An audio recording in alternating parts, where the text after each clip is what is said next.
monopoli adalah pasar yang dikuasai oleh satu perusahaan. Perusahaan memiliki kendali besar terhadap harga dan penawaran produk jasa. Monopoli dapat terjadi karena 1. Lisensi dari pemerintah, 2. Pengusahaan sumber daya tertentu, 3. Hak paten, 4. Modal yang sangat besar. PT KAI merupakan contoh monopoli dalam layanan kereta api di Indonesia. Ciri-ciri pasar monopoli pada PT KAI. 1. Satu-satunya penyedia menjadi penyedia utama jasa kereta api, tidak memiliki pesaing langsung dalam layanan yang sama. Kedua, price maker, memiliki kewenangan menentukan harga tiket, tidak perlu menyesuaikan harga dengan pesaing. Ketiga, hambatan pendatang baru, membutuhkan modal besar dan izin khusus, sulit bagi perusahaan lain memasuki pasar. Karakteristik pasar monopoli, hanya terdapat satu penjual utama, tidak memiliki pesaing langsung, konsumen memiliki pilihan yang terbatas. Perusahaan dapat menentukan harga dan kebijakan pasar. Sulit bagi perusahaan baru untuk masuk ke pasar. Kelebihan yang ada pada pasar monopoli ini yaitu dapat memiliki kebebasan untuk menentukan harga sebagai satu-satunya pemasok di pasar. Jadi, perusahaan ini tidak perlu khawatir kehilangan konsumennya. Setelah itu, inovasinya juga berkembang terus-menerus demi menjaga kepuasan konsumen dan membangun loyalitas terhadap perusahaannya. Lalu, ada juga perusahaan dapat menjalankan operasional dengan lebih efisien serta lebih luasa dalam mengembangkan ide dan inovasi tanpa adanya hambatan dari pesaing.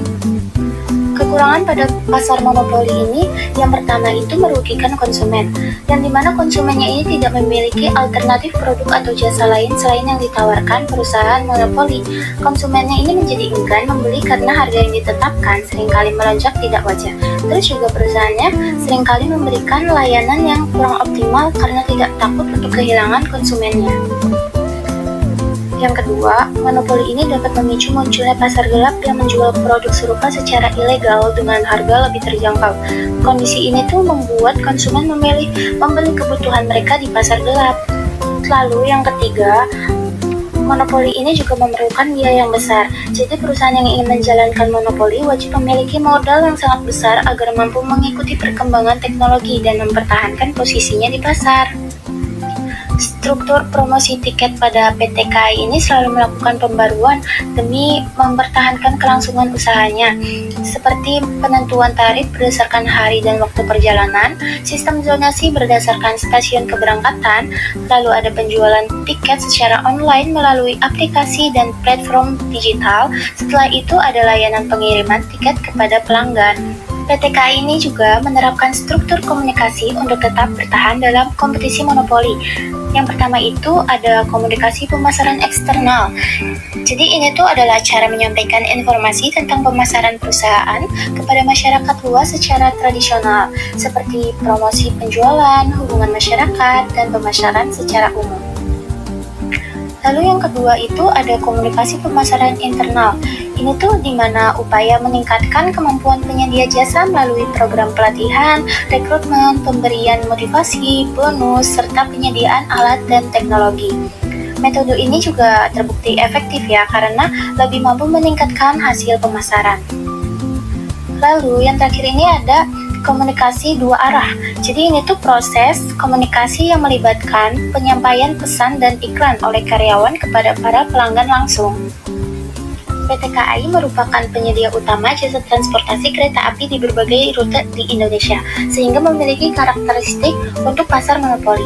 Jadi penetapan harga tiketnya itu tidak hanya memperhatikan biaya operasional, tetapi juga mempertimbangkan beberapa faktor seperti tingkat permintaan, waktu pemesanan, kapasitas tempat duduk yang tersedia, serta kelas layanan yang dipilih oleh penumpang. PT KAI ini menerapkan sistem tarif dinamis, yaitu harga tiket dapat berubah sesuai kondisi pasar.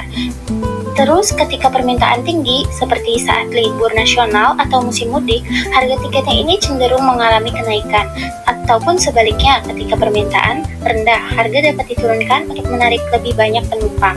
Strategi ini bertujuan untuk memaksimalkan pendapatan perusahaan sekaligus meningkatkan efisiensi penggunaan kapasitas kereta.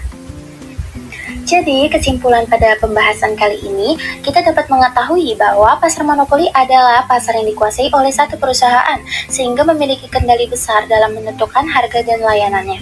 Lalu, PT KAI juga merupakan contoh pasar monopoli di Indonesia pada sektor transportasi kereta api.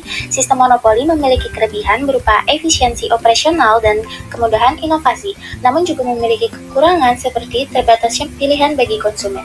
Oleh karena itu, perusahaan perlu terus meningkatkan kualitas pelayanan agar dapat memenuhi kebutuhan masyarakat dengan baik.